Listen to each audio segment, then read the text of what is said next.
تمام تعریفیں اس اللہ کے لیے ہیں جو غلبے والا، عطا کرنے والا، گناہ بخشنے والا، توبہ قبول کرنے والا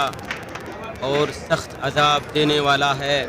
ہر کسی کے اعمال کی خبر گیری کرنے والا، ہر کسی کو اس کے اعمال کے مطابق بدلہ دینے والا، بھلائی کا بھلائی کے ساتھ اور برائی کا برائی کے ساتھ۔ نیکیوں کو وہ کئی گنا بڑھا دیتا ہے اور گناہوں سے درگزر کر دیتا ہے۔ وہ کسی پر ظلم نہیں کرتا۔ اسی نے کتاب کو یعنی قرآن کریم کو نازل کیا، اس میں تمام حقوق الہیہ اور حقوق العباد کو بیان کیا اور ان پر جزا و سزا کو مرتب کیا۔ لہذا تمام تعریفیں اسی اللہ کے لیے ہیں اور تمام نعمتوں پر اسی کا شکر ہے جنہیں ہم جانتے ہیں یا نہیں جانتے۔ میں گواہی دیتا ہوں کہ اللہ کے علاوہ کوئی معبود برحق نہیں ہے، وہ اکیلا ہے، اس کا کوئی شریک نہیں ہے، نہایت رحم کرنے والا اور توبہ قبول کرنے والا ہے۔ نیز میں گواہی دیتا ہوں کہ ہمارے نبی و سردار محمد کے بندے اور رسول ہیں، جن کی اللہ کی طرف سے عطا کردہ اسباب کے ساتھ اور اس کے فضل سے حکمت و دانائی اور قوت گویائی کے ساتھ تائید و نصرت کی گئی ہے۔ اے اللہ، درود و سلام اور برکتیں نازل فرما اپنے بندے اور رسول محمد صلی اللہ علیہ وسلم پر اور ان کے تمام آل و اصحاب پر۔ حمد و صلات کے بعد، اللہ کے حقوق جاننے کے بعد انہیں سر انجام دینے میں اللہ سے ڈرو اور اللہ کے احکامات بجا لا کر اور منع کردہ اشیاء کو حقارت سے ٹھکرا کر اپنے نفس کو پاک کر لو، کیونکہ تقوی ہی اللہ کی رضامندی اور جنت کا ضامن ہے اور غضب الہی، بگاڑ اور سزاؤں سے بچنے کا ذریعہ ہے۔ اے لوگو، نجات کی طرف آؤ، کامیابی کی طرف دوڑو اور سیدھی راہ پر چلو جو دنیاوی مصلحتوں کو منظم کرتی ہے اور جو اپنے راہی کو آخرت میں نعمتوں والی جنت میں بلند مقام عطا کرتی ہے۔ اے لوگو، اپنی دائمی سعادت کی طرف آؤ، اپنے رب کی اس دعوت کو قبول کرو جس کے لیے تم پیدا کیے گئے ہو، اور اللہ تعالیٰ کی آواز کے لیے اپنے دلوں کو کھول لو۔ ارشاد باری تعالیٰ ہے، اے لوگو، اپنے رب کی عبادت کرو جس نے تمہیں اور تم سے پہلے لوگوں کو پیدا کیا تاکہ تم پرہیزگار بن جاؤ، جس نے تمہارے لیے زمین کو فرش اور آسمان کو چھت بنایا اور آسمان سے پانی اتار کر اس سے تمہارے لیے پھل پیدا کیے جو تمہارے رزق ہیں، یہ جاننے کے باوجود اللہ کے ساتھ شریک نہ بناؤ۔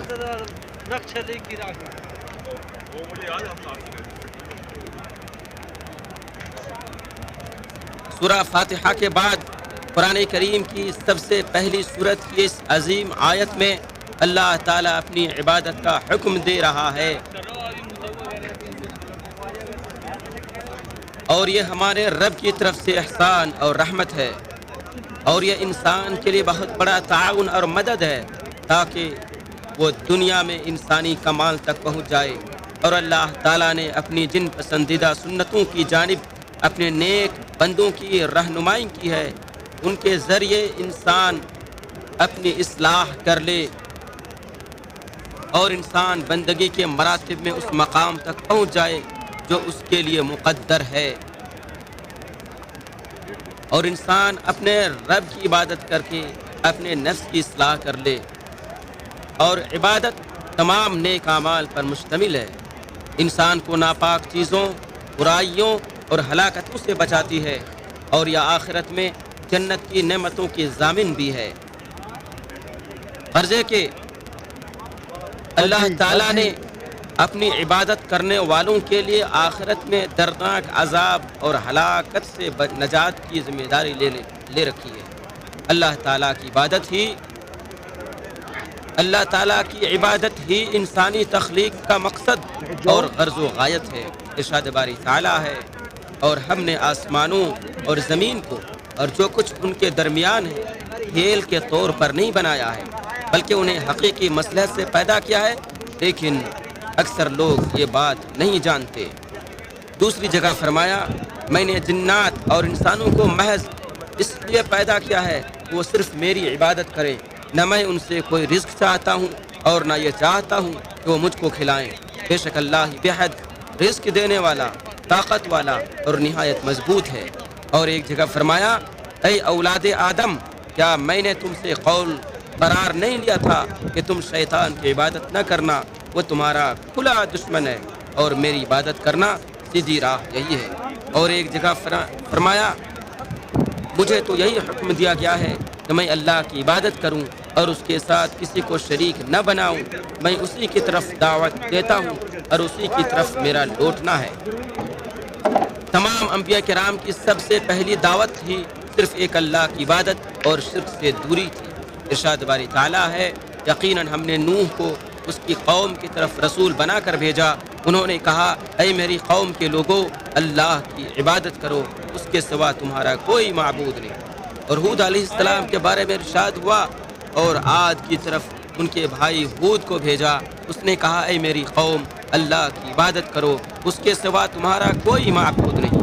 عبداللہ بن عباس رضی اللہ عنہما سے روایت ہے کہ جب نبی صلی اللہ علیہ وسلم نے معاذ بن جبل کو یمن کی طرف بھیجا تو فرمایا، تم ایک ایسی قوم کے پاس جا رہے ہو جو اہل کتاب ہے، لہذا تم سب سے پہلے انہیں اللہ کی عبادت کی طرف بلانا۔ بخاری و مسلم۔ اللہ تعالیٰ نے ہمیں جن عبادات کا حکم دیا ہے اور جن محرمات سے منع کیا ہے، وہ اللہ رب العالمین کے ہم پر بعض حقوق ہیں، کیونکہ اللہ تعالیٰ کا بندوں پر یہ حق ہے کہ وہ ہمیشہ اس کا ذکر کرے، ہمیشہ اللہ کا ذکر کیا جائے، کبھی فراموش نہ کیا جائے، اسی کی اطاعت کی جائے، کبھی نافرمانی نہ کی جائے، اس کی نعمتوں پر شکر بجا لایا جائے، کبھی ناشکری نہ کی جائے، اور اس سے اپنی جان، مال اور اہل و عیال سے بھی زیادہ محبت کی جائے، اور ہر چیز کی محبت پر اس کی محبت کو فوقیت دی جائے، اور بندہ اس کے سامنے مکمل طریقے سے سر نگوں اور جھکا رہے، اور ہدایت پانے پر بہت زیادہ خوش ہو، کیونکہ اللہ تعالیٰ تمام طرح کی عبادات کا مستحق ہے، کیونکہ اس کی ذات تمام طرح کی صفات جلال، اوصاف کمال اور عظمت و کبریائی اور رحمت، ہر چیز پر قدرت اور ہر چیز پر قدرت سے متصف ہے، اور اسی لیے کہ وہ مخلوقات پر ظاہری و باطنی بے شمار نعمتیں نازل کرتا ہے، اور اس لیے وہ پیارے پیارے ناموں اور بلند و بالا اوصاف سے بھی متصف ہے۔ اس سے بھی عظیم نعمت اور بڑا فضل و احسان یہ ہے کہ اللہ نے ہمارے لیے اور تمام لوگوں کے لیے ان عبادتوں کی وضاحت فرما دی جن سے وہ راضی ہوتا ہے، اور ان برائیوں سے آگاہ کر دیا جو اس کی ناراضی اور اذیت کا باعث ہیں، تاکہ ایک مسلمان اللہ کا مخلص بندہ بن جائے اور اس کی وجہ سے طاقتور بن جائے، اور اسی کے دروازے پر ڈیرا جما لے، تاکہ وہ اسے خیرات و برکات سے نوازتا رہے، اور ہر طرح کے شرور و فتن اور ہلاکت و تباہی سے اس کی حفاظت کرے، کیونکہ اللہ عبادت کی وجہ سے ہی انسان کے مقام و مرتبے کو بلند کرتا ہے۔ ارشاد باری تعالیٰ ہے، جو شخص عزت چاہتا ہے تو عزت سب اللہ ہی کے لیے ہے، اسی کی طرف ہر پاکیزہ بات چڑھتی ہے اور نیک عمل اسے بلند کرتا ہے۔ دوسری جگہ فرمایا، اور نہ کمزور بنو اور نہ غم کرو، اور تم ہی غالب ہو اگر تم مومن ہو۔ اور تیسری جگہ فرمایا، حالانکہ عزت تو صرف اللہ کے لیے اور اس کے رسول کے لیے اور ایمان والوں کے لیے ہے۔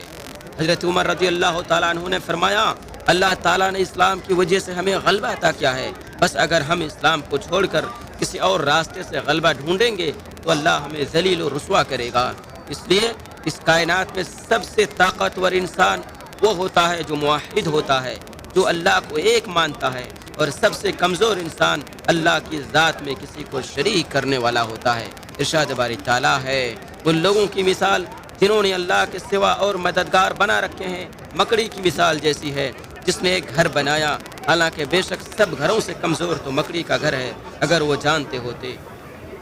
وہ کون سی نعمت ہے جو اللہ وحدہ لا شریک لہ کی عبادت و بندگی سے بھی زیادہ عظیم ہو سکتی ہے، جس کی وجہ سے انسان بہت زیادہ لا تعداد بے شمار معبودان باطلہ اور جھوٹے خداؤں کی غلامی اور بندگی سے عافیت پاتا ہے۔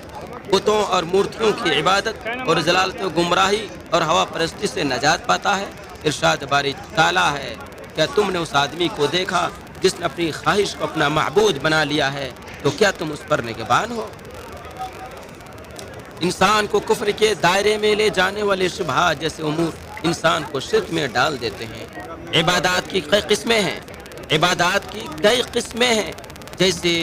دلوں کی عبادات، اعضاء و جوارح کی عبادات۔ ان میں دلوں کی عبادات زیادہ افضل اور اعلیٰ ہے، جیسے دعا،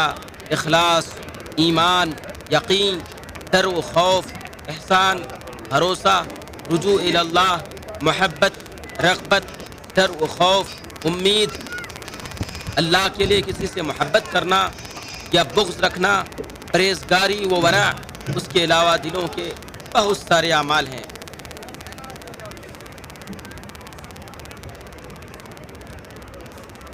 امام ابن جریر طبری اور ابن کثیر نے اپنی تفسیروں کے اندر اور امام ابن قیم نے مدارج السالکین کے اندر ان کلمات اور مطالب کی ایسی شاندار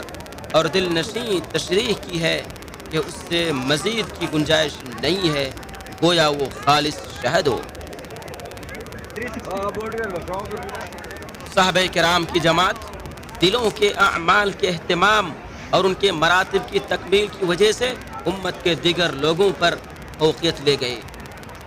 کیونکہ یہی جوارح کے اعمال کی اساس ہے، اور جوارح کے اعمال میں سے اسلام کے 5 ارکان ہیں۔ ان کے علاوہ جو اعمال ہیں یہ انہی کے تابع ہیں۔ کیا آپ کو معلوم ہے کہ اس کائنات اور اس کے اندر جو کچھ ہے ان کی تخلیق کا مقصد اور غرض و غایت محض اللہ کی عبادت کیوں ہے؟ کیونکہ اس کے بغیر دنیا کے نظام درست نہیں ہو سکتا۔ اللہ تعالیٰ فرماتا ہے، اور اگر حق ان کی خواہشوں کے پیچھے چلے تو یقیناً سب آسمان اور زمین اور جو کوئی ان میں ہے بگڑ جائیں۔ اور کیونکہ اللہ کی عبادت ہی اللہ کے حقوق کی حفاظت کرتی ہے اور اللہ تعالیٰ سے ہمیں جوڑتی ہے، یہی رسول اللہ صلی اللہ علیہ وسلم کے حقوق کی حفاظت کرتی ہے، یہی والدین کے حقوق، حاکم کے حقوق، قرابت داروں کے حقوق، بندوں کے ایک دوسرے پر حقوق کو تحفظ عطا کرتی ہے، اور اس کے بدلے میں اللہ تعالیٰ ہمیں اجر و ثواب سے نوازتا ہے۔ ارشاد باری تعالیٰ ہے، اے میرے بندے، آج نہ تم پر کوئی خوف ہے اور نہ تم غمگین ہوگے۔ وہ لوگ جو ہماری آیات پر ایمان لائے اور وہ فرمانبردار تھے، جنت میں داخل ہو جاؤ، تم اور تمہاری بیویاں، تم خوش کیے جاؤ گے۔ ان کے گرد سونے کے تھال اور پیالے لے کر پھرا جائے گا، اور اس میں وہ چیز ہوگی جس کی دل خواہش کریں گے اور آنکھیں لذت پائیں گی، اور تم اس میں ہمیشہ رہنے والے ہو۔ اور یہی وہ جنت ہے جس کے تم وارث بنائے گئے ہو، اس کی وجہ سے جو تم عمل کرتے تھے۔ تمہارے لیے اس میں بہت سے میوے ہیں جن سے تم کھاتے ہو۔ زخرف، اللہ کی عبادت سر انجام دینے میں لوگوں کے ایک دوسرے سے بڑھ کر مختلف درجے ہیں۔ لوگوں میں سے سب سے اعلیٰ درجے پر فائز وہ شخص ہے جو عمل کرتے وقت رضا الہی اور اس کے ثواب دونوں کو ہی مد نظر رکھتا ہے۔ یہ انصار و مہاجرین اور احسان کے ساتھ بھلائی کے ساتھ ان کے پیروکار کا درجہ ہے۔ ارشاد باری تعالیٰ ہے، یہ مال ان محتاج گھر بار چھوڑنے والوں کے لیے ہے جو اپنے گھروں اور اپنے مالوں سے باہر نکال دیے گئے، وہ اللہ کی طرف سے کچھ فضل اور رضا تلاش کرتے ہیں۔ انہوں نے اللہ کے فضل سے اپنے نیک اعمال میں ثواب اور اللہ کی رضا دونوں کو جمع کر لیا۔ اور ارشاد باری تعالیٰ ہے، اور اپنے آپ کو ان لوگوں کے ساتھ روکے رکھ جو اپنے رب کو پہلے اور پچھلے پہر پکارتے ہیں، اس کی رضا چاہتے ہیں۔ کہف اور دوسری جگہ ارشاد فرمایا، اگر تم میرے راستے میں جہاد کے لیے اور میری رضا کی تلاش کے لیے نکلے ہو۔ ممتحنہ 1۔ چنانچہ آپ کو بھی عمل کرتے وقت پہل رضا الہی اور ثواب کو ملحوظ خاطر رکھنا چاہیے، تاکہ آپ کا شمار بھی ان لوگوں میں ہو جائے جو احسن طریقے سے انصار و مہاجرین کی پیروی کرنے والے ہیں۔ اور دوسرا درجہ ایسے شخص کا ہے جو عمل کرتے وقت اس کے ثواب کو تو پیش نظر رکھتا ہے، لیکن بسا اوقات رضا الہی کو مد نظر رکھنے میں غافل رہتا ہے، تو وہ بھی خیر کے راستے پر ہی گامزن ہے، جس کا اسے پورا پورا بدلہ دیا جائے گا۔ ارشاد باری تعالیٰ ہے، اور جس نے آخرت کا ارادہ کیا اور اس کے لیے کوشش کی جو اس کے لائق کوشش ہے، جبکہ وہ مومن ہو، تو یہی وہ لوگ ہیں جن کی کوشش ہمیشہ سے قدر کی ہوئی ہے۔ اور تیسرا درجہ اس آدمی کا ہے جو بعض فرض اعمال میں کوتاہی کرتا ہے اور کچھ حرام کاموں کا بھی ارتکاب کر لیتا ہے، جس سے اس کے اعمال تو ضائع نہیں ہوتے، اگر اس کی حالت میں فوت ہو گیا تو وہ اللہ کے رحم و کرم پر ہے، اگر چاہے تو اس پر رحم کر دے، اور اگر چاہے تو اس کے گناہوں کے مطابق اسے عذاب میں مبتلا کر دے۔ اور سب سے آخری و خطرناک چوتھا درجہ ہے، اور سب سے آخری وہ خطرناک چوتھا درجہ ہے جو ایسے شخص کا ہے جو کبھی عبادت کرتا ہے اور کبھی نہیں کرتا، پھر کبھی کرنے لگتا ہے، پھر کبھی چھوڑ دیتا ہے۔ اس کا معاملہ اس کے خاتمے پر منحصر ہے۔ اگر عبادت کو چھوڑنے کی حالت میں فوت ہوا تو آگ میں جائے گا، اور اگر عبادت کرتے ہوئے فوت ہوا تو اللہ تعالیٰ اس کے ظلم پر اس کا محاسبہ کرے گا جو اس نے اپنی جان پر کیا یا کسی دوسرے شخص پر کیا، اور اس کا معاملہ اللہ کے فضل و عدل پر موقوف ہوگا۔ ارشاد باری تعالیٰ ہے، بے شک اللہ اس بات کو نہیں بخشے گا کہ اس کا شریک بنایا جائے، اور وہ بخش دے گا جو اس کے علاوہ ہے جسے چاہے گا۔ نساء۔ ان مذکورہ چاروں درجات کے علاوہ وہ سب لوگ ہمیشہ کے لیے جہنم میں آگ میں جائیں گے جنہوں نے اللہ کی نہ تو عبادت کی اور نہ ہی اس پر ایمان لائے، اور نہ ہی قیامت اور نبی صلی اللہ علیہ وسلم پر ایمان لائے، اور وہ اعتقادی منافقین بھی جو اسلام کو ناپسند کرتے ہیں یا اسلام کے بعض امور کو ناپسند کرتے ہیں۔ ارشاد باری تعالیٰ ہے، بے شک وہ لوگ جو میری عبادت سے تکبر کرتے ہیں عنقریب ذلیل ہو کر جہنم میں داخل ہوں گے۔ غافر۔ اور دوسری جگہ فرمایا، بے شک منافق لوگ آگ کے سب سے نچلے درجے میں ہوں گے اور تو ہرگز ان کا کوئی مددگار نہ پائے گا۔ النساء۔ لہذا اے اسلامی بھائی، آپ پہلے درجے والے لوگوں میں شامل ہو جائیے اور اپنے عمل کا ہدف اللہ کی رضا اور ثواب بنائیے تو آپ کامیاب ہو جائیں گے۔ ارشاد باری تعالیٰ ہے، پھر ہم نے اس کتاب کے وارث اپنے وہ بندے بنائے جنہیں ہم نے چن لیا، پھر ان میں سے کوئی اپنے آپ پر ظلم کرنے والا ہے اور ان میں سے کوئی میانہ رو ہے، اور ان میں